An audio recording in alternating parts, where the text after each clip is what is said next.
نه به جمهوری اسلامی، نه به جمهوری اسلامی، نه به جمهوری اسلامی، نه به جمهوری اسلامی، نه.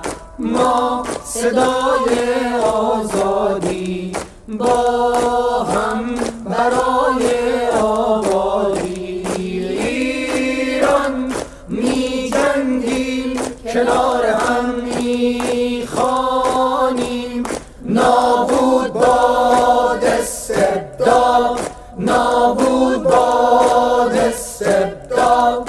نه به جمهوری اسلامی، نه به جمهوری اسلامی، نه به جمهوری اسلامی، نه به جمهوری اسلامی، نه. Hello and welcome everyone. We are glad to have you with us here tonight. The aim of this space series is raising awareness on the Islamic regime's propaganda and the issues surrounding it. This is our third session with the topic of IR propaganda to fabricate the Iranian lifestyle. The duration of this session is going to be approximately 1.5 hours. And in the first hour, we're going to have a talk with our guests discussing the topic. And later on, we're going to have a Q&A session with our audience, which can come up and ask their questions and discuss it with our guests. In case you're facing any technical difficulties, be it you don't have any audio or you can't use the space features correctly, please try to close your app and reopen it. And hopefully by then this problem will be solved. And in case this problem happens to me as the host, I will try to immediately create another space session, and we are gonna share the link, and you could just follow that link and rejoin us. All right, tonight we're gonna have a special guest, Mr. Vahedian Shahrudi, which we're gonna try to contact him, which is gonna be a bit difficult since he's in Iran and with all the filtering and issues surrounding it. We are gonna try to contact him, and he's gonna have a message to share with us, so hopefully we'll get to do that. All right, tonight with me we have two moderators, Sarah and Sirvan. Now I would like to pass the mic to Sarah for her to introduce herself. Okay, thank you. Sarah? Thank you, Ardashir. Hello everyone, happy to have you here. My name is Sarah. I'm an Iranian citizen. I was born and raised under the gender apartheid dictatorship of the regime in Iran. I am nobody but a freedom seeker. I strongly say no to Islamic Republic in Iran, and I'm not gonna give up until I earn democracy and secularism for Iran. I jeopardize my life to be the voice of the ordinary Iranian people who have been oppressed inside Iran and censored outside of Iran. I put my life in danger because I might be identified through my voice and even receive death threat by the murderous regime. But I will not stop till then. I'm going to pass over the microphone to Sirvan to introduce himself. Thank you very much, Sarah. Hello, everybody, and I'm very happy to have you with us in this discussion. I'm Sirvan Mansouri, a Kurdish journalist and at the same time refugee rights activist. I'm living in Turkey. I had to flee the country due to political and journalism activities, and I'm living in exile.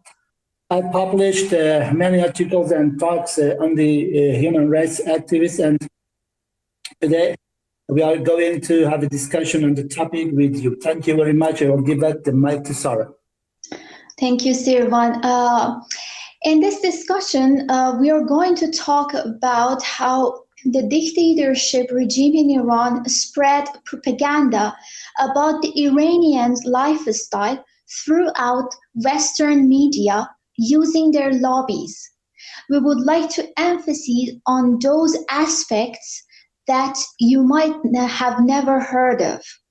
So I'm going to pass over the microphone to Sirvan to basically officially start the discussion. Thank you. So we are starting this discussion with our first guest, Bita Juradus, which she is a women's rights activist. But first, Mrs. Jorabus, please, I want you to introduce yourself briefly to the audience. Thank you for the opportunity. My name is Bira Jurabduz. I'm a journalist, and like any other Iranian, I am aware of the propaganda that shows us, pictures us in a different way. I want to start with this. When we talk about IR, Islamic Republic propaganda, we should keep in mind that we are talking about a huge and multidimensional system. Imagine the Nazi propaganda machine and make it more up-to-date, like really up-to-date. There are different layers for different audience, but the layer that we are talking about now... Sorry, Bita, I'm sorry to interrupt you, but please, before starting, let me to remind the audience some hints about the nowadays women situations in Iran, then we will come back to you. Sorry. As you know, we are confronting a regime which is justifying everything to continue its existing in Iran. One important aspect of Iranian lifetime is about women who are considered nowadays as second-class citizens inside Iran. They have no right to divorce. For example, some experts to divorce traveling abroad or having operation on their bodies, as you know, without the husband's permission. Or they had difficulties about the child custody. But as we know, government is trying to show the public abroad that everything is okay inside Iran. While women have no rights to ride bikes, for example, I want to go in some aspects, to go to gyms, to watch plays, or also to select their own clothing, as you know. In such cases, the government try to manipulate the realities inside the country through their lobbies and agents, such as journalists inside Western countries. Mrs. Jardus, by your opinion, what's our opportunity to naturalize this propaganda and to confront this regime, not to manipulate the realities? What's your opinion about this topic? Go ahead, please. Rita, can you hear me? Sorry. Siron, you should keep in mind that when we are talking about a system, we are so small in front of them. It is a fact. They have all the means, they have all the tools, and we are like 4 decades, and they are 4 decades ahead of us. They started early, and unfortunately we didn't, the opposition didn't. So we have this problem, but we can use the social media, we can use our contacts, we can use our voices to try to change it. But I really think that it is more of a like organized job. Like we should give it to the networks, like oppositions or like campaigns or something. It's not something that I as a person or you as a person can do it properly or completely. I want to go with the thing that I was explaining about the propaganda that we are confronting.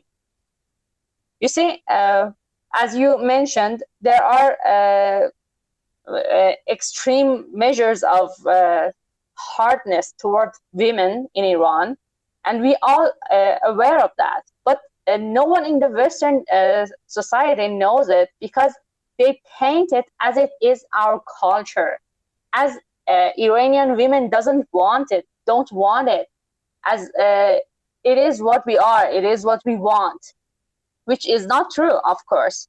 But they make it through a huge project. You see, they start with sending their lobbyists to the Western like politicians and so on, and they go so far and so deep that they go even to their private meetings, they go to private events, and they become friends. So their voices are being heard way much more than us.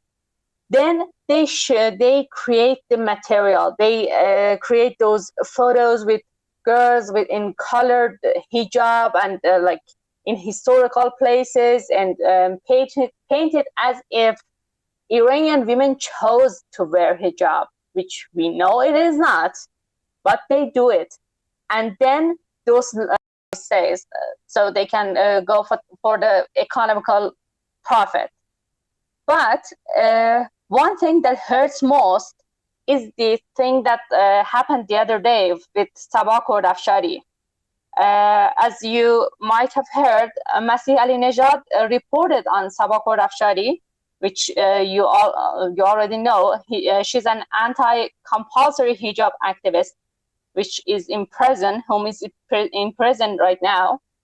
Masih Alinejad reported on her to Human Rights Watch, and they replied to her with an odd answer. While Sabah is on hunger strike right now, they said our sources said that Sabah and her mother are not in a critical situation. Those sources are the problem. Those sources that seem credible, that made their way to the highest levels of human rights activists and human rights organizations and political parties, those are the problem that we honestly I can say that we as persons cannot do anything about it. It is up to the opposition that they should make this network, they should go this far, and they should make their voice listened. Thank you for the opportunity to talk. Thank you very much, Bita, for your explanation. We will come back to you in the second half of the discussion. But now let's come back to Sarah and give mic to her. Mic is yours, Sarah. Go ahead. Thank you, Sirwan. First of all, I would like to thank Rachel Brooks. I would like to warmly welcome her among us. And thank you for joining us. And I would like to go to Mr.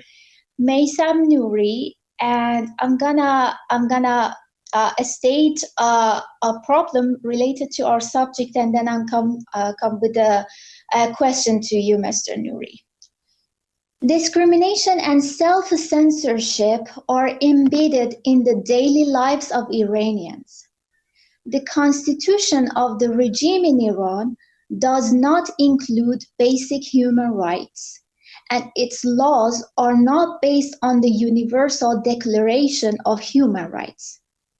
This forces individual Iranians to lead double lives, keeping their true beliefs and desires to themselves and their family, but not in public, for fear of repression and persecution. Today, in order to survive your daily life in Iran, even preschoolers know very well that she or he has to lie or hide what they do at home or what topics they discuss at home. I believe that if we live in a democratic and secular system, these problems will be resolved and Iranians will enjoy a normal life like many other people around the world. I would like to ask Mr. Nouri, what is your point of view about this topic? But before that, please, Mr. Nouri, briefly introduce yourself for the audience. Thank you. Thanks, Sarah. Good afternoon to whoever here in the Europe, or good evening whoever here in the US, or good evening to the audiences that hear my voice from Europe or Iran. So my name is Maysam Nouri. I have background in psychology, sociology, and also engineering. So three different category. One of them is totally unrelated to two others, but the two others are related somehow together, like any other Iranian. I closely watch and observe the Iranian issues and political environment specifically, and sociology as well. So this is a very brief introduction. I'm Iranian American. I live in the US now more than 1 decade. So unfortunately, I couldn't travel back to Iran during this time. I came out after 2009 election, and I couldn't come back due to the political problem that we all aware of it. So yeah, I invited this morning for this session, and I just had something to share with you, but I didn't know that it will start with a question. It's okay. I can answer that one because it's more related to psychology as well. So I don't mind to start with that question. So I will go with your question, Sarah. And after that, if you allow me, I would like to share something else as well. So yeah, obviously, if you explain what you said is a fact. Is the fact that anyone who raised in Iran, or especially work for that over their Iranian knows, other audiences should know that the system of the economic system is, I would say, fully governmental in Iran, and so many people directly and indirectly connected to the government, depends on the government. Therefore, we all know that when money comes to the agenda, and when your physical need, which needs money and income, come to the agenda, people could be very susceptible, right? Very weak to compromise about what they should do from healthy point of view, from mental health. They can compromise about those because mental health and psychological needs is always in the higher level of the hierarchy of needs in psychology. The first one is physical need and safety and security everywhere in the world, including Iran. So therefore, when people feel that their physical needs, food, water, shelter, sex, those stuff, or marriage, all of those need money and income. So, and when they feel, and of course, safety and security. So when they feel these two basic needs of physical needs are in danger, they sacrifice their psychological health. So, and that's what exactly you saw mentioned in a couple of particular examples, but it's much, much more than that. So I can, and people start to have two faces, one face in home and in their private gathering in our daily life, and the official one that they need to maintain outside. So this is a fact, and it would create serious issue, in my opinion, that it will stay because it's a damage. And even when you come out of the country, it will stay for you for a while, in my opinion.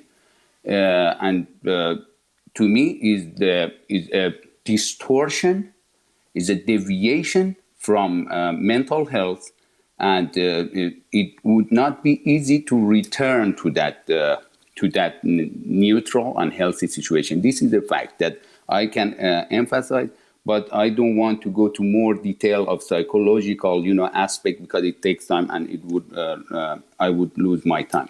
So I hope that I answered your question in high level answer, let's say.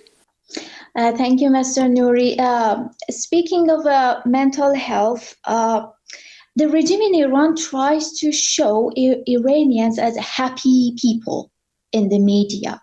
They want to say that Iranian people chose this lifestyle and they are happy with that, which is not true. Regarding your remarks here, I would like to hear from you that you are living in the U.S. and when you talk to American people who have never been in Iran, not even for 1 hour, what are those people's opinion about this particular thing? A particular thing means Iran or Iran in general? Yeah. What is that particular thing? Particular thing about the propaganda that the regime spread in the US that people in Iran are happy and they chose this life, which is not true, specifically about that. Oh, I see. Yeah, I mean, I would go with fact. You know, I don't come to the whoever follow my lectures. They may probably realize that I do not come to any meeting with a statement before ready to read my statement and go. No, my work and my interest and focus is analysis. So if you want me to tell you that, yeah, here they say blah, blah, no, I would go to the root cause analysis usually in my lecture, and you know, whenever I have opportunity to share what I have in my mind with others. So I would say, I mean, I've lived in 5 states so far in last 11 years, let's say. So Iran, for American citizens, Iran in general, the way I look at it, is not top priority topics. I mean, I haven't heard in American society talk a lot about Iran, or even many people don't know the difference between Iran and Iraq because they spell very, very closely together. So, therefore, if you ask me the common people, let's say, I would say 70–80% don't follow even Iranian news, and even in the election or anything like that, because back in last election, I felt that, you know, the expectation that we had from American, in my opinion, and I know many people might disagree with me, but Iran, in my opinion, was not even in the 20 item of the list of an American, 80% of American. Therefore, Iran is not matter of focus for American in general. Of course, I'm talking about average people, let's say 80%, even high educated that I work with. So now, this is prerequisite for the second question that you asked, because you ask now what about propaganda, blah, blah, blah. So that one, I think it matters more with the media. Yeah, we can get together, and I'm with you if you tell me, hey, let's discuss why the picture that's shown by American media doesn't reflect properly the reality that is happening in Iran. Over there, I'm with you, and I support, and that's why I'm here. But if you ask me in general how American thinks, I think 80% of American even don't think about Iran majority of their time. Yeah, but elite. And that could be the result of that propaganda, or the result. We can discuss that. But in general, most of the people that I work with, or I have interaction with them, they don't think about propaganda in Iran or something like that. Okay, let me to ask another question from Bita. Bita, please respond me very briefly in 2-3 minutes.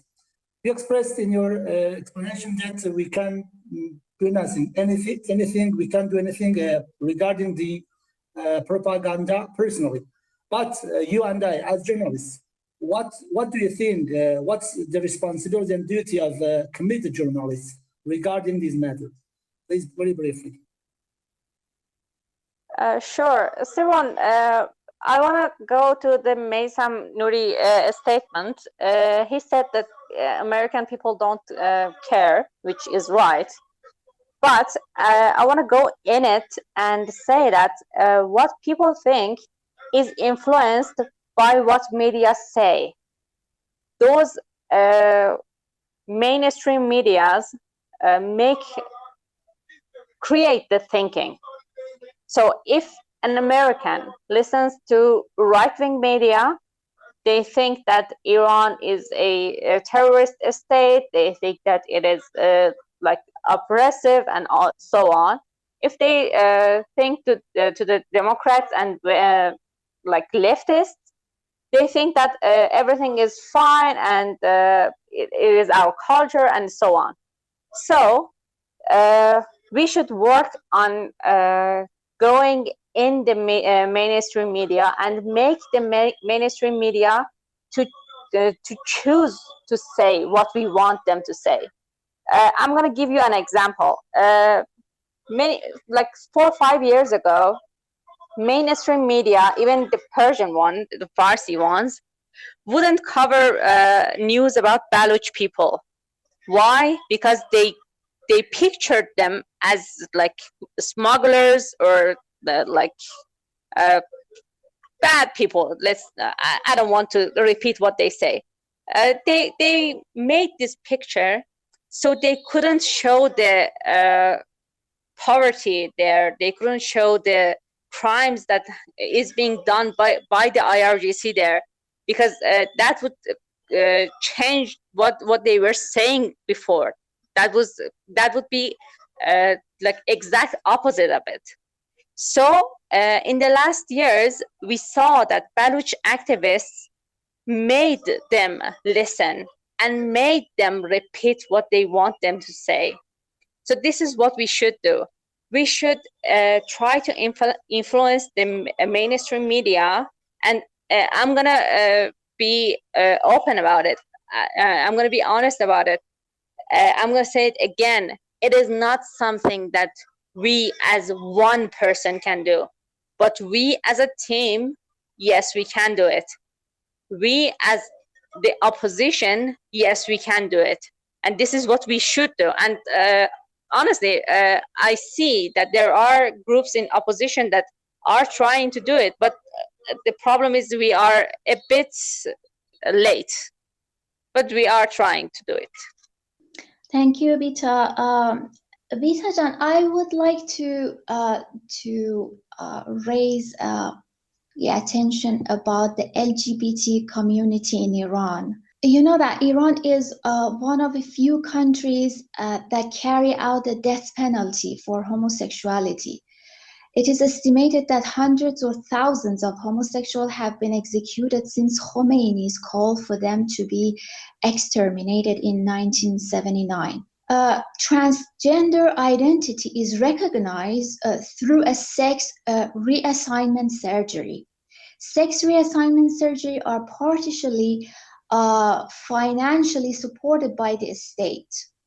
Some homosexual individuals in Iran have been pressured to undergo sex assignment surgery in order to avoid legal and social persecution.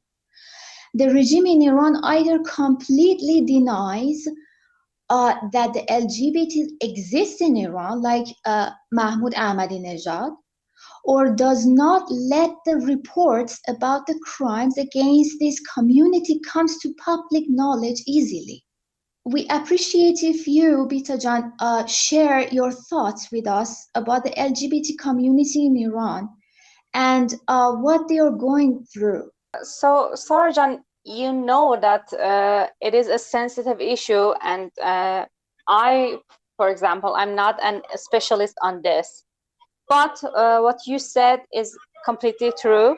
We know that the LGBTQ community is under so much pressure in Iran. We know that their only choice is to leave the country. It's a fact. But I'm gonna go again on the working networks. I'm gonna go again for that and say that until we learn to work organized, we learn to focus on the issues and go for them, we cannot accomplish anything. You see, the LGBTQ community in Iran is huge. We know that. And there are a few organizations that work with them. But they are not working enough. And they are not working on the sources and purposes that they should do. If there is even one Western politician that doesn't know this, which we know that LGBTQ issues is so sensitive in the Western communities too, and they really cannot be ignorant about it. So if there is even one politician that still doesn't know it, or still goes with the, I don't know, culture or something, it shows that those organizations, those Iranian organizations, didn't do their job properly. We cannot expect one person or one group to do everything. So we should work with networks. We should work with organizations. We should work with exact purposes and go for them. So the I don't know how can I explain it.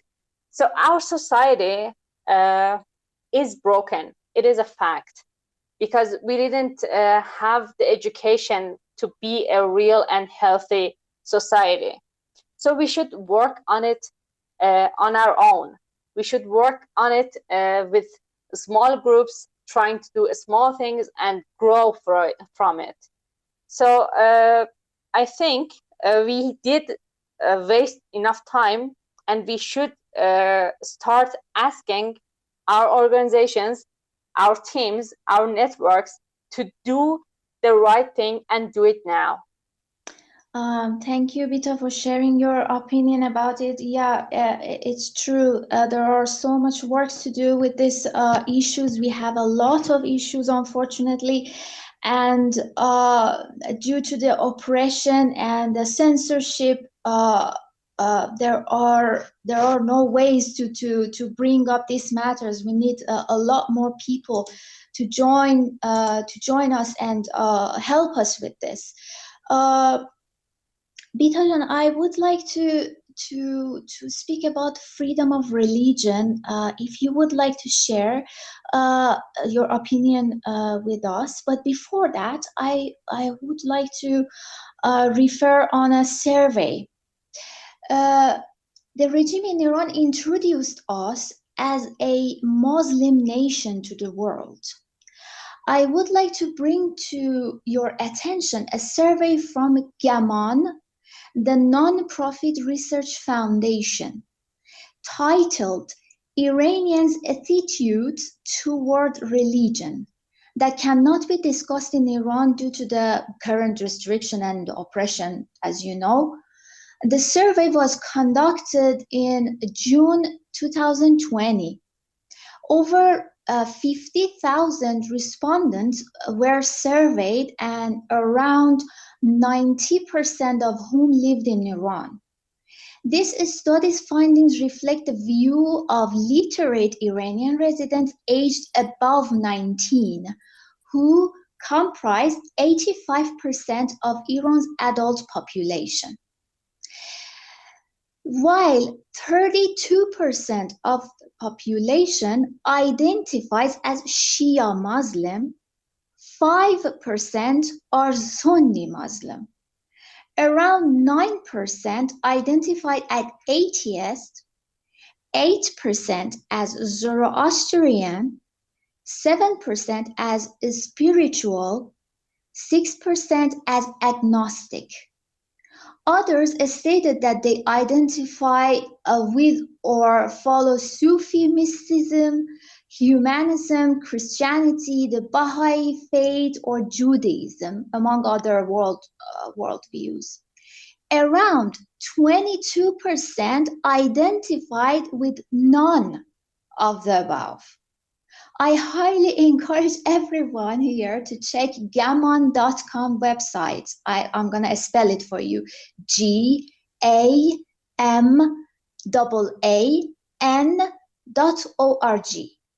to learn more about this survey in both English and Persian language.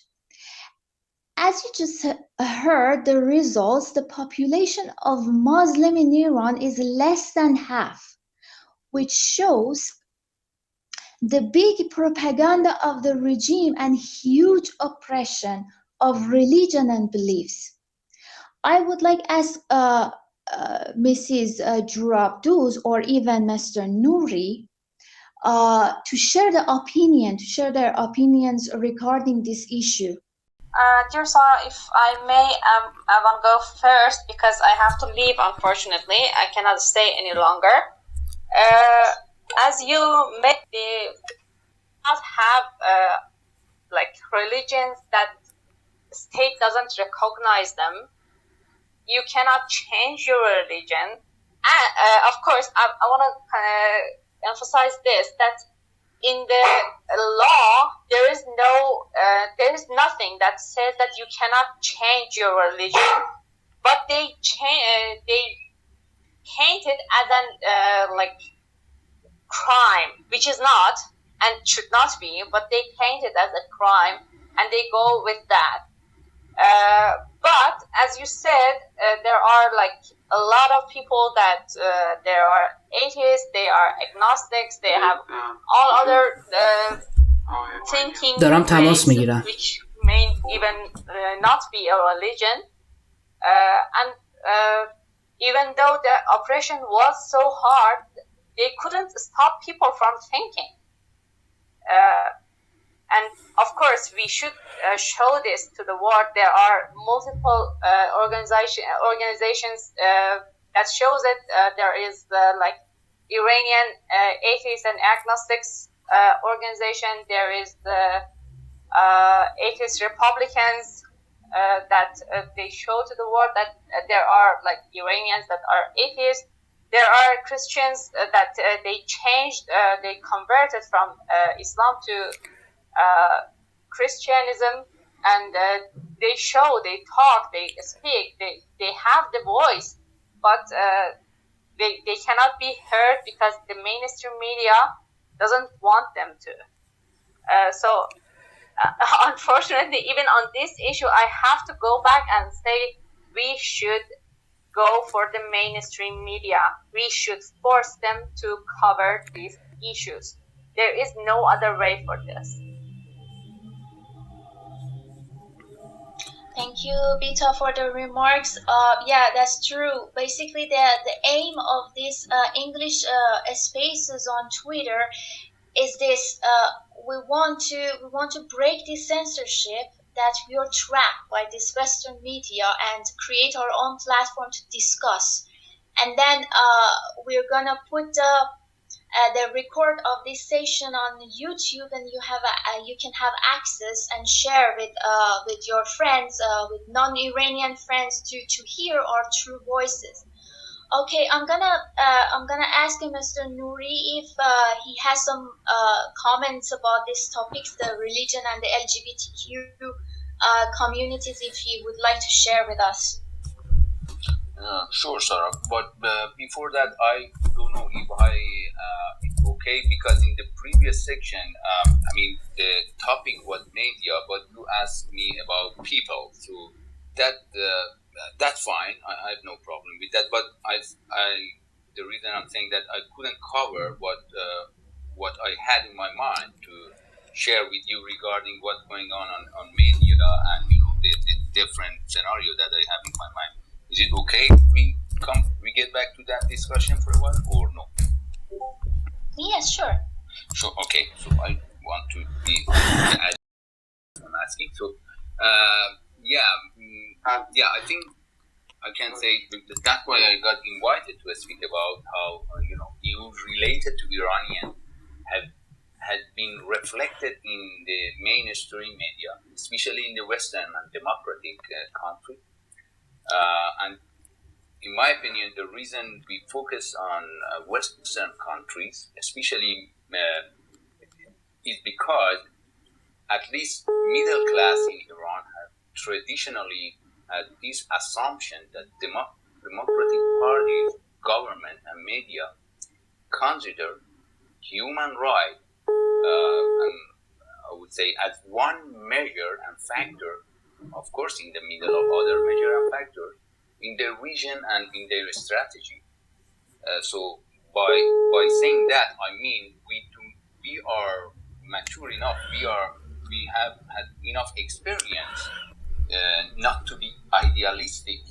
That hey, only human rights is their concern. No. We are mature enough to understand that human rights is like a value that should be balanced with other things like profit, like power. I myself, I think I'm not idealistic to assume that they should care about our human rights. But I think we all, at least in my mind, this assumption has been challenged and even faded in many people like me in recent years. That does the Western country media really has a balanced and optimized, balanced understanding about these factors? So I have enough. By saying that, I can compare between last 3 decades, and by giving some information about that, I can convey what I have in my mind. When I compare how a student protest in 1999 reflected in Western country, or how 2009 post-presidential election reflected in the Western country, and then when I compare it with this bloody November 2019 that we had 2 years ago, how that one reflected, I could see a meaningful and drastic change in their approach. And that's something that I would like, and even I would like to ask others to think about what happened in this during last decade. What happened that made Western countries and Western media to change their strategy? This is the assumption that I have. You may not agree even in that time they reflected, but I do believe that the reflection was much better اردشیر واحدیان 20 years ago or 15 years ago, because how many people killed in 2009 presidential election? Of course, no one knows the exact number, but it was like a multiply of 10, right? Like 50 to 100, but no resources mentioned, as far as I remember, 200 or something like that. That's, in mathematical language, we say order of magnitude was 10, like, as I said, 50, 60, 70, 80, 90, something like that, right? But the reflection was really widespread. I was in exhibition in summer 2009 somewhere in Europe, and everyone asked me. It was a technical exhibition. It was not related to politics or something like that, but it was reflected much more than what happened 2 years ago. But 2 years ago, the scale of victims was hundreds, 500, 600, even 1,500 or 2,000. All of these, it's like 10 times more. The scale is 10 times more than what happened in 2009. And what we saw, and I'm fair to say that I think Iranian people are right. I am one of those people that others usually criticize. Hey, you are like you say apologists, not like that, but why you are trying to decrease that level of crime. But in this case, I'm with the average people. I can see that in a meaningful way the reflection got decreased, and that's something that we should think about it. I have different scenario for what happened in last decade that we can discuss later. I don't want to talk too much about this, but I want others also think with neutral mind, not just by conspiracy theory, by fact. We get together and think what happened in last decade. If you agree what I'm saying, that in last decade something changed. Before was not bad as this, but now, as you said, when you open the media, you don't see any, or in Western countries just this internet got blocked or something. It decreased to the connection of the internet, but our people are dying there. So I'm really here with my people that we should think, and we should shout, and we should whatever we could to impact the media. I think this is very important. One of the ideas that I want to share with you, I think the misunderstanding that the Western country has about the so-called moderate administration, that is a factor to me, that they decrease, they try to, how can I say, filter the news in the hope that in reality maybe they want to be what we call in political science pragmatic approach, that if we magnify or if we reflect all of those things in the field, we cannot negotiate enough, and we cannot convert to the conclusion with this so-called moderate government. That's one aspect that I think this is one of the reasons, at least. And here, that's our role that many of our average people, ordinary people like me are doing, to say to the media that no, this assumption is wrong. This assumption is wrong. That government is not moderate. It is impossible under that constitution that to have a moderate government. So we should introduce how the constitution works, how the system, how dictator make this declare to show others that we have election, but it does not work, and the spectrum get narrower and narrower more. So here I want to finish this section, but I'm open to discuss it later. So I think this is very important. This is realistic. This is something real that I would like to work with you and be on the side of people on this one. For the second question that you had about religion, I have my own analysis, but I don't know if I have enough time or you want the discussion turn around. Thank you, Mr. Nouri. You can speak about it just to wrap up your remarks in 1 minute. Thank you. In 1 minute, for the second subject, I cannot. I can give some layout of the discussion. So I need at least 3 minutes to go to that discussion. But yes, Constitution of the Iran is completely had discrimination. I mean, in a systematic way. So we know that the law is per religion. Therefore, this is a fact. And as I said, is a systematic discrimination. Is not just freedom. Means that people with other religion discriminated, biased. They do not have the rights of other people. So, for example, when you, I think I myself, I have estimation, at least for 20 years ago, there are 10% of Sunni people in Iran. I mean, that's a number that I have for like 3 decades ago.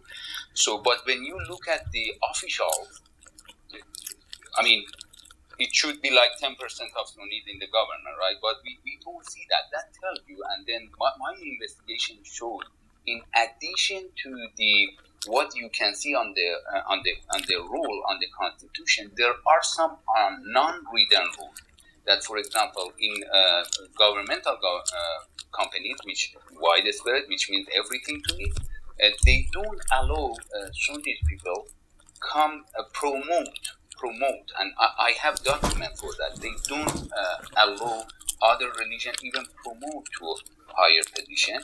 So there is a systematic filter to control that. There are many facts that we can review. Yeah, of course, religion. But the number that you gave, that it decreased, for decrease of religion tendency in Iran, I had a study before. I think, in general, my friend, in general, so the tendency to religion everywhere in the world is decreasing. Even if you just Google it, same thing in the US, okay. But the diminishing rate is much less in average in the world rather than Iran. This tells me that there is an extra factor in that. So I think the decreasing of the religion tendency, in my opinion, as psychology, is not due to intellectual development, or is not a portion of it is, but that extra portion that I explained is just reaction to the government. I have a sign. I can see people are still rigid. These are people are still rigid. They are more passionate, even now that they got passionateness toward ancient Iran. They are very passionate. These are all proof for me that no. These are not non-religion. Religion is still in their background because they are passionate. They are rigid. Non-religion people, logical people, intellectual people are not rigid. So to me, as I said, yes, it decreased. A portion of it is natural. A portion of it due to the global everywhere. A portion of it is like a reaction to the government. That's how I interpret the non-religious tendency in Iran. Thank you, Mr. Nouri. All right, now we have Mr. Wahidian Shahrudi with us. Mr. Shahrudi is one of the signatories of Statement of 14 Political Activists in Iran, and he's currently out of prison and under surveillance by the regime. Nevertheless, he has stated that he will keep crossing the red lines and continue opposing the regime with no fear. He has to unfortunately live under the radar not to get arrested, but then he is keeping up the fighting spirit. Mr. Shahrudi.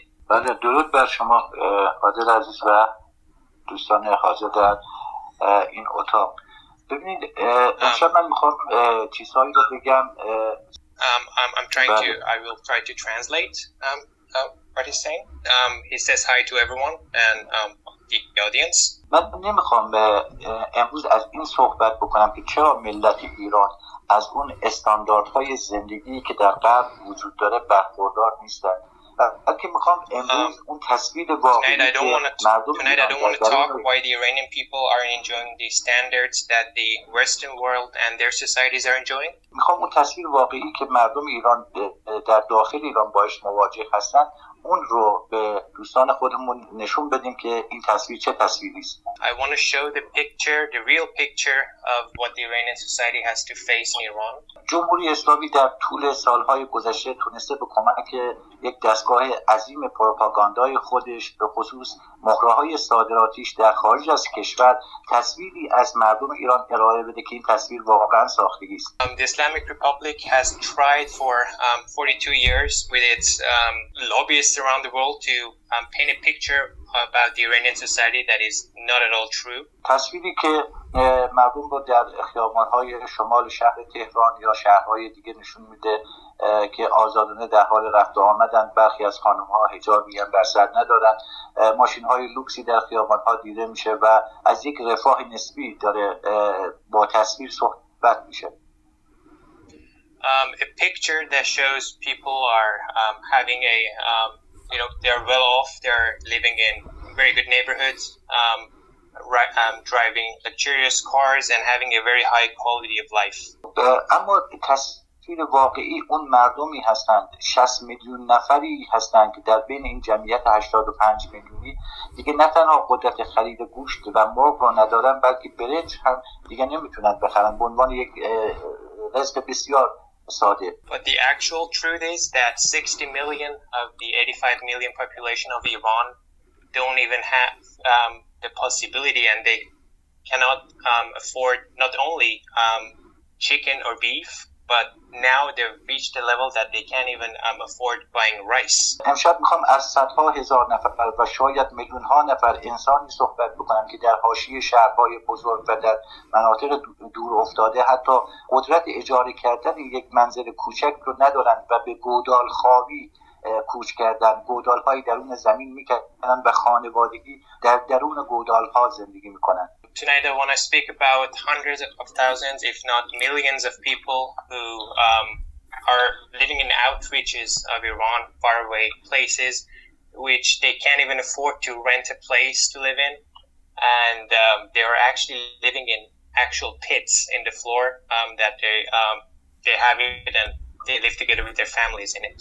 و به عنوان یک زندانی سیاسی از زندان‌هایی برای شما صحبت می‌کنم که علنا در اون زندان‌ها بدترین جنایت‌ها علیه بشریت و بدترین نوع نسل کشی در حال اجرا هست بر علیه مخالفانی که بر علیه سیاست‌های این نظام در حال مبارزه هستند. And as a political prisoner, I want to mention and talk about the regime's jails and how the human rights are not at all followed there, and the amount of crimes that are happening there, and the genocides that they are having against the political prisoners and people who oppose this regime. و یک جمله خلاصه اگر بخوام قاب تصویری از ایران واقعی به شما عرضه بکنم، در این قاب تصویر شما اعدام، شکنجه، زندان، ترور، شلیک به هواپیمای مسافربری، قتل عام جوانان در کف خیابان، فقر و فلاکت، فحشا، اعتیاد و هر فسادی رو که در روی کره زمین وجود داره، همه اونها رو نظام جمع کرده و بر سر مردم ایران خراب کرده. And if I want to summarize everything in a sentence and give you a true picture of what's happening in Iran, I can't say anything but the executions, the torture, the terror, and the poverty, and the mass killing of all our youths who go on the streets and oppose the regime, and they get killed for it.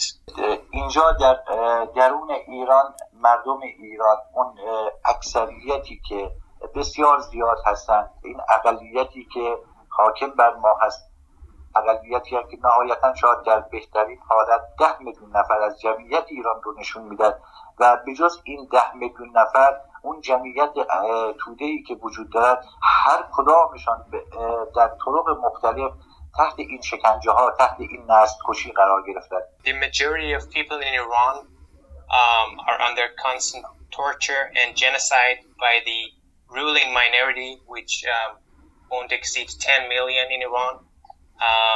And yep, they're being suppressed and killed for opposing this regime and fighting this regime in their own ways. و آخرین جملات خودم رو با این مطلب آخر میرسونم که جهان غرب شاید از فروپاشی این نظام به این دلیل ترس داره که شاید با سیل مهاجرت‌های بسیار زیاد ایرانیان مواجه بشه، شاید با هرج و مرج در منطقه روبرو بشه و به این خاطر هست سعی میکنن که از همین نظام پوسیده و فاسد یک جوری حمایت بکنن. And for my final remarks, I would like to say that the Western world and the Western governments may not want this regime to be overthrown because they're afraid of waves of immigrants that could result after the overthrow of this regime that could move towards Europe and create a crisis in the Middle East and also in Europe. That's why they are continuing and letting this regime to be in its place and cooperating with it. سران غرب، اتحادیه اروپا و آمریکا و کشورهای آزاد هیچ وقت صدای واقعی مردم ایران رو نخواستن بشنوند، اما اینجا به عنوان یک ایرانی که در درون ایران زندگی میکنم و سالها در زندانهای مختلف رژیم رو با تمام شکنجه‌هاش دیدم، به هویت واقعی و ماهیت واقعی رژیم رو مشاهده کردم، به شما خواهم گفت و این پیشگویی رو دارم انجام میدم. اگر به مردم ایران کمک نشه تا از شر این رژیم راحت بشیم، مطمئن باشید که دامنه این کشتارها، دامنه این صدور تروریسمی که فعلا در منطقه خاورمیانه محدود شده، به زودی به اروپا خواهد رسید. The Western politicians have always denied real demands of the Iranians and have ignored their voices. But as an Iranian and as a political activist who has been imprisoned in Iran and has seen the situation in the jails there and the crimes that's happening there, I would like to make this kind of prophecy that this regime is currently exporting its terror and terrorism in the region. But if this continues and goes on and the situation isn't changed, this could very well get into the European borders and, you know, create chaos there as well.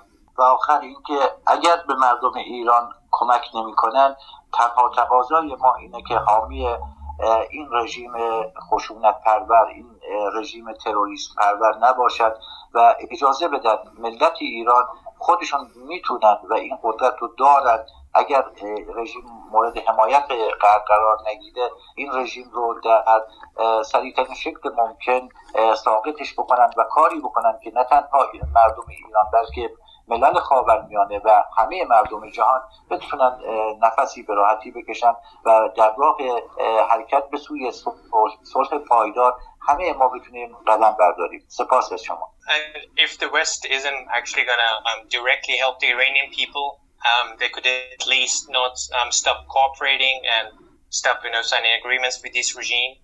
And they can be sure that by, you know, letting us and like cooperating with the Iranian people to overthrow this regime, we could very well be in a much better world, in a more peaceful world, which we don't have a regime that would export terrorism, and we could very well have a much better Middle East and the whole region. And he says thank you. Actually, okay, I don't see anyone requesting anything right now. So actually, I would like to discuss an issue myself with our guest, Mr. Nouri. And it is about the how the regime uses its media and the whole broadcasting machine. Specifically, I've noticed this myself, how in, like, for example, these TV shows, the night shows, I've noticed it myself that in the beginning, first of all, I mean, they use the popular celebrities to have as moderator, because since they're very well known, to to obviously attract viewers, and these shows usually have this comedic atmosphere to them, which is like new for the people in Iran, and it's different with what the regime normally does, having sadness carnivals all around the year. And one thing that I've noticed, usually in the beginning of these shows, when you look at the audience, you see people with much more, openly worn hijab, not very conservative, not the way which the regime usually actually wants it to be, with those black whales, so-called chadors. In the beginning, it is like that, but then as the show goes on, and the show gets more popular and attracts much more viewers, you can very noticeably see that in the audience we start to have more and more conservative people there, sitting there with conservative hijab, with the chadors and everything. And even if they're called on the stage, they usually pick the ones which are have this image that the regime wants to feed the society, and show that, okay, this is the how the dress code has to be. This is one matter.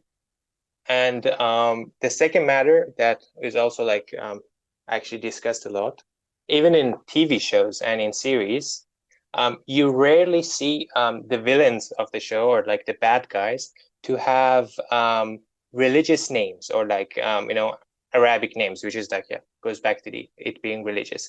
And you always have the villains with Iranian names, and not vice versa. The good guys are always a bit religious. And this is what a picture of a good guy is, and is apparently supposed to be. And which is reminds you of back in during the Cold War, in the American movies, the bad guys were all usually mostly Russians or communists. And it brings the question that, does this regime, I mean, it's quite apparent, but then does this regime see the everyday Iranian, the normal Iranians, as the enemy here, that they try to suppress them and their traditions and promote their own religious ideas? What is your thought on this matter? Dear Ardeshir, you mean a TV show? Since I'm not following Iranian TV show that much, you mean something that government production? Yeah, or the public outside? ones, that is shown on the channels. Yes, yeah. Like the night shows of such. Yeah. In government media, right? Yes, Inside yes. the Iran. Yes. I see. Yeah, unfortunately, at least for last 10 years, I don't follow, and like many other Iranian. So I don't follow those one, but I do remember what you were saying. But my question, yeah, of course. See, Iranian regime is not a usual, is not a natural. In another room, I explained a couple of days ago that I mentioned a couple of reasons that I do believe that this regime would be collapsed. And over there, I itemized my reason. And one of them is this: the first one, that I do believe that this regime is against the nature. Is like you go against the nature. You know what I'm saying?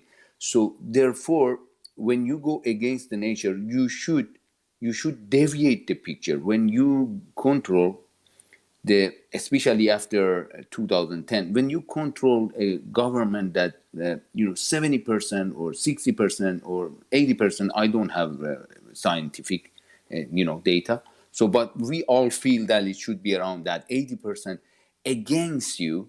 So it is not easy. You are moving against the nature, because it would be very hard and expensive to control and run this machine, rather than running a system that 70%, 80% of the people are okay with you. Okay, that would be much cheaper to handle that business than this one.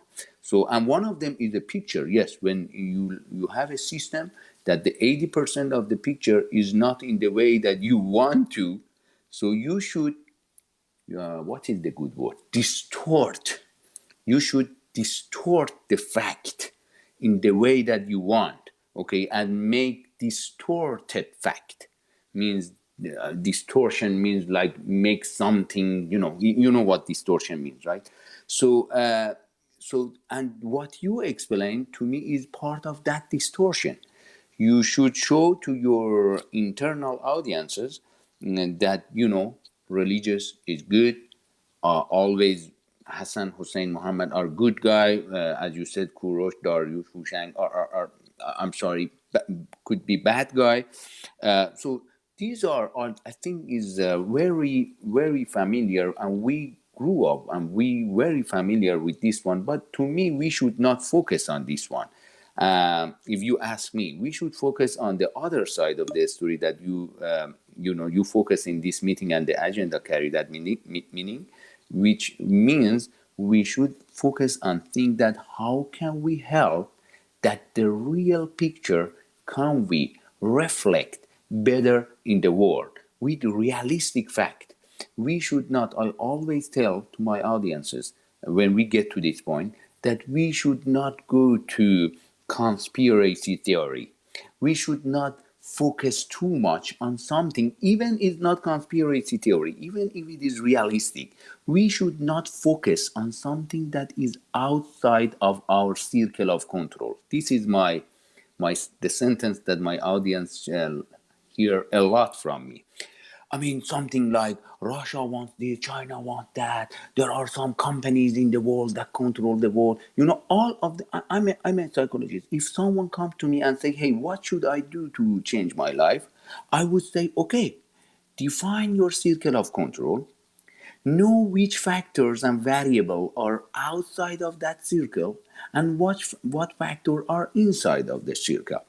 Be aware about outside of the circle. I have no problem with that, but don't focus on outside of the circle. Focus on the factor and measure and thing that you can change is inside the circle.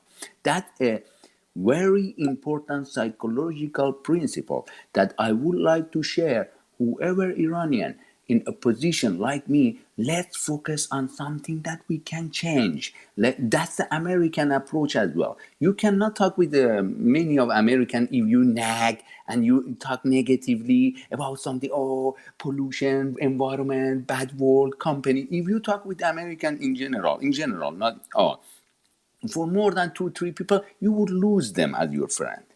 Being positive is important, and positive does not mean we should ignore. As I said, we should focus on something that we can change. I do believe that we should impact the politician in the US.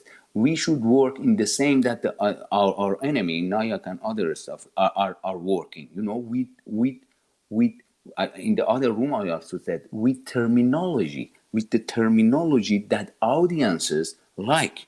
When I was looking at your audiences, I felt that whenever we deviate from the language that they can interact, they can involve, they leave our room. Because as I said in the other meeting as well, we should get familiar with the terminology, with language, with mindset of the American European in order to carry our concern. And one of them is not be too naggy, about what we cannot change. Oh, why this? What all of the in Persian rooms I hear a lot, and I try to help. Oh, all of the government are against us. you know, I feel, sometimes when I go to some Persian room, I feel I want to do suicide myself, because we live in a black world. We cannot change anything. Our war is not with the Islamic Republic. We should war with all of the world. And I say, no, we cannot win that fight. So we should be realistic. I don't want to say we should be too positive, but we should be realistic. We focus and we discuss how we can modify the picture. We can help and gradually change the distorted picture that now is reflected in Western media. Sorry for my long explanation.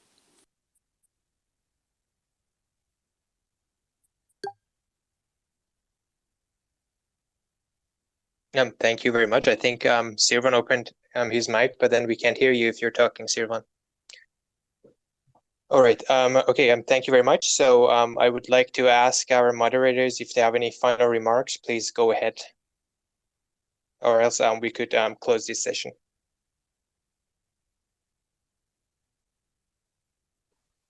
I think Sirvan would like to share something with us. Sirvan? He's left the session. I think he encountered some difficulties here. Okay. As I said before, the aim and the goal of these English spaces is that we Iranians would like to directly connect ourselves to the outworld, because there are so many propaganda out there. There are so many false information, disinformation, false narratives. So we would like to correct those false narratives outward. So we created our platform here, and what you can do is that share these spaces with others, invite them, let them know that we are here. We would like to talk to them. We would like them to hear us, and these spaces will be recorded, and we will shortly put online in the YouTube. We can share the links with you, and like I said, we don't want this regime in Iran. We will go through whatever it takes, but we will topple this regime down. Whether Western countries help us or not, the only thing we want from the Western countries, the democratic countries, is that if you don't want to help us directly, at the very least, stop appeasing, stop any kind of deal with this regime. So thank you so much of all of you joining us here. Ardashi, if you have any comments, any remark, you can share, and then we can wrap up. Thank you. I think Sirvan is back with us, and he wants to talk. So can you try? We can see if we can hear you. Thank you, Ardashir. Yeah, I was interrupted and came back. I have a question from Mason. You expressed in your explanation some minutes ago that about 80% of the Americans even don't pay attention to what is happening in Iran now. Okay, I have a question. Mason, by your opinion, what's the reasons, if you can list them briefly, and then what is the share of the Iranians themselves inside America? I mean, Iranian Americans. Excuse me, for a moment, I got disconnected. I couldn't hear you. Could you repeat one more time your question? Yeah, yes. You expressed that about 80% of the Americans don't pay attention to what is happening in Iran. I have a question. Can you briefly list the reasons, and then what's the share of the Iranian American themselves regarding this issue? What Iranian American do for this issue, you said? What is the Iranian American shares? I mean, what percent of Iranian Americans pay attention to the issue themselves? No, I didn't say that Iranian American didn't pay attention. I said American. I understand. What is the Iranian Americans shares themselves? I mean, change the. I don't hear the word you are saying. What is the verb you said? let me to clarify you. As you know, there are many Iranian Americans living inside America. What they do themselves during all this time in order to reflect the voice of the people. Yeah. That was my first understanding, that you are saying, okay, now what American Iranians are doing in order to fix this problem, right? Yeah, right. That is your, okay, yeah. Okay, I understand. So, I think the majority of Iranian American that I know, or I, interact during last 11 years, they are part of opposition. They hate this government. They dislike this government. But of course, they are also diverse. There is wide diversity in our society, in like any other society, and that's something that we should really consider and respect and maintain, in my opinion. But what do I think? Whoever the majority of people, what can they do? I mean, personally, I know they are, majority of them are very passionate, and whenever it get to the talk, they they let others know what's going on. Everyone with their own knowledge, up and down. Of course, we have different level of knowledge. But if you are asking me what are they doing systematically, or because face-to-face information would not work, right? If you go to whoever your colleague, and when they ask you, you write the truth as far as you know. But that way, that's something that majority of people, the ones that I know, are doing. When someone asks about you, when you are talking about Iran, we explain that what's going on. And I saw others same thing. The majority of them, really majority, I would say 8 or 9 out of 10 are very passionate about Iran and what the crimes that this cruel government are doing. But if you ask me what systematic thing are they doing, which is a better question in my opinion, I would say here we have a big problem. The other side, Nayak, high educated people, high paid people usually. But if you follow their background, they get together. What are their resources? I haven't done detailed investigation, so I cannot say. But I am very suspicious to them, like you, that and about their resources. But we suffer from systematic work, systematic union, whatever team, whatever we call it. Teamwork is weak, I agree. And we don't spend money. That's another thing. If I make a lot of money, I should consider, because we don't have any other, resources. If we find another resources, they have their own expectation. That's the fact. Look at this guy. The guy named his name Cabinet Maker in LA, right? He made that billboard and put it in front of New York. Who paid? His friend around him. We should do that, but in my opinion, with more high educated people, with lawyer, with those stuff to make union, to unite us, and then honestly speaking, we should spend money on it.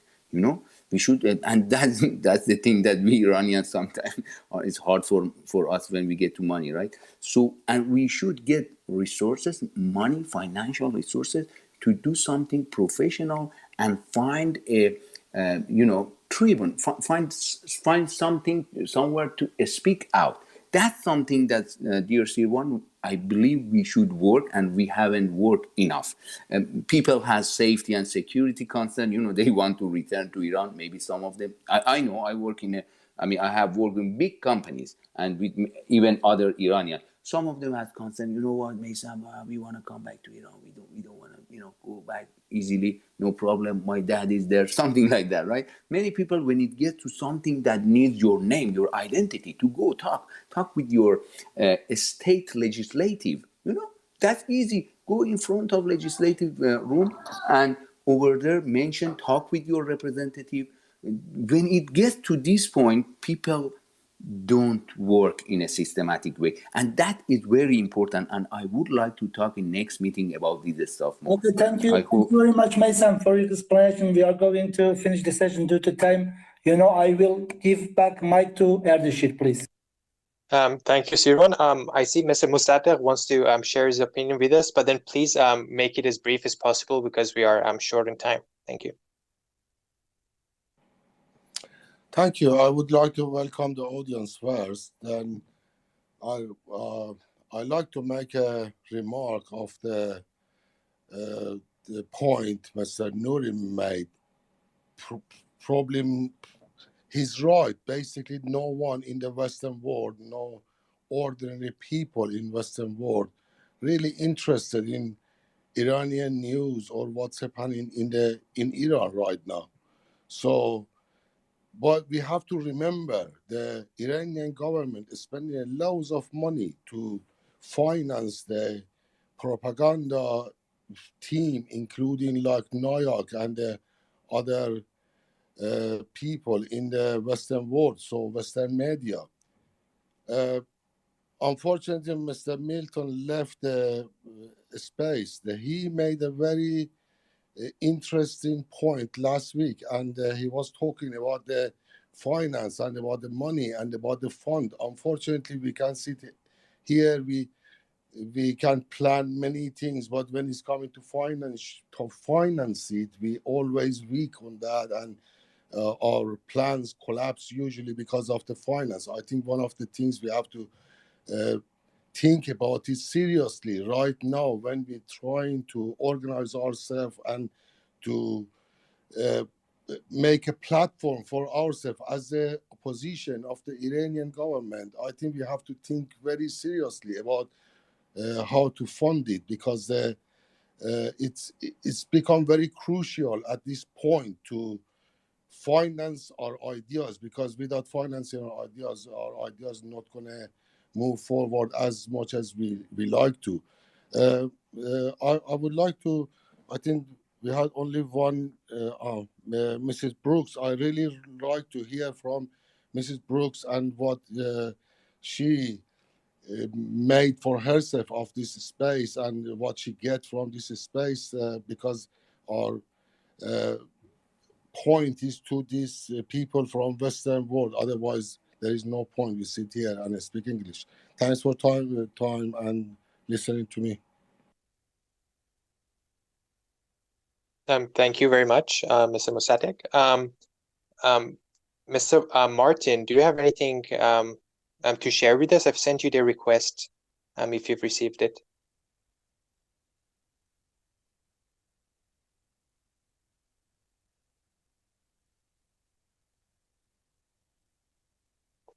Okay, maybe you're facing a technical difficulty.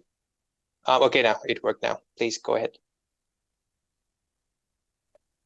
Can you hear me now? Yes, yes. Hamid and Maysam, you're speaking about opening our own lobby. And I'm not going to get into a long story, but I've been doing the refugee advocacy for Iran for 11 years with no pay. I have yet to see some very well-off Iranian Americans come forward with any donations. And one is a trust issue. Seems money goes out and no one knows where it goes. You have someone that's very interested in going to Washington, opening an office, who's familiar with television and broadcasting. He's Iranian, he's a dissident, and he's a PhD, one of the smartest people in America from Iran, and that's on record. And his name is Dr. Reza Parchizadeh. Some may like him, some may not. I've worked with him for 5 years, and he's willing to do it. And all it would take is $1,000 or $2,000. There's 1 million Iranian Americans here.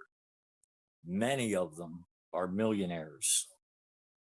Some make in excess of $200,000 and $300,000 a year. $1,000 donation from 200 Iranian Americans could open an office in Washington, D.C., where we can type up your request and go and visit each congressional and Senate office. Unless you have someone in Washington to represent you, you're going to go nowhere. You can't do it from LA, you can't do it from New York, and you can't do it from Florida. You know, there's others that would come on the staff, there's others that would volunteer, but you need someone in charge. You need someone with an education, the writing skills, the Persian, the American. Reza is a master in both languages and knows other languages, Arabic and so forth. But he would be a good representative down there, but he needs to be paid. He has a family. And I don't know what his request would be, but I would imagine, you know, to start off with, it would be $40,000 or $50,000 a year. If you bring in $200,000 from Iranian Americans and anyone else in the United States that would wish to donate, you could open the office down there and start working from there. That's what's needed. And trust. I'm sure Reza would give a full accounting of all incoming and outgoing funds. And that's just one suggestion. I'm sure there's a lot of Iranian Americans here that would love to open an office in Washington, but it costs money. And could be a topic for an upcoming meeting, how we form our own lobby office. You know, the MEK is listened to in Washington. They have an office in Washington. I'm just saying, I'm not condoning Mariam Rajabi. I'm just saying they have an office, and that's why they're heard, because they're there every day. NIAC has been in Washington for 11 years. But, well, they were there before that, but I've been fighting them for 11 years. And unless we shut them down and expose the true wishes of the Iranian people and get to the networks and get people on TV, like Reza has made numerous appearances on both English and Iranian TV networks. He's well-spoken. He can hold a conversation, and he knows the points of interest that we all have. So that's freedom for the Iranian people. It's the Iranian people's choice. It's not mine. I'm an American. I'm trying to help. Time and resources are limited. As many of you know, I haven't been on as much in the last year or so. I'm still working on Iran matters on a daily basis, but it's on different subject matter than refugees. And I also work a full-time job, so I don't have much time for myself. I do what I can for Iran, and I will continue to do so. But the Iranians need to step up and chip in to get this done. Thank you. Thank you very much, Mr. Martin, and your efforts to help the Iranian people. I would like to thank you, Mr. Nouri and Ms. Rachel Brooks, for being with us tonight, and the audience as well, obviously. And I would like to remind you that this session, as our previous sessions, is recorded and is going to be uploaded on YouTube. I see that Siron wants to make a remark, so I'll pass the mic to him, and goodbye to everyone. I want to thank Mr. Walt for his good explanation and also his suggestion. We invited Reza several times to participate in these meetings, but unfortunately, he has some difficulties with his Twitter account. I don't know what should done to remove it, but I hope to invite him again for the next session, if possible. And as Mr. Walter expressed, this is a fight between Iranian lobbies and the patriots, I think. We must establish, and the organization look like, for example, NIAC. But as Mr. Walt said, it costs, and the Iranian patriots, they should pay monthly, for example, to pay for this organization to establish inside the United States. That's the good suggestion, I think, too. Thank you very much. Addition, mic is yours. Yeah, I think just one thing that Mr. Just 30 seconds. yeah, this should be discussed in detail. I opened the discussion, right, about union and make united, and then work here in a systematic way. I think that could be specifically a good topic for one topic. Focus on this issue, on this matter, and also talk about the technical aspect of it. I really appreciate Mr. Walton as well to emphasize on this one and open more detail. Thank you. Okay, thank you very much. And okay, I will be closing this session now. Yeah, thank you everyone, and goodbye.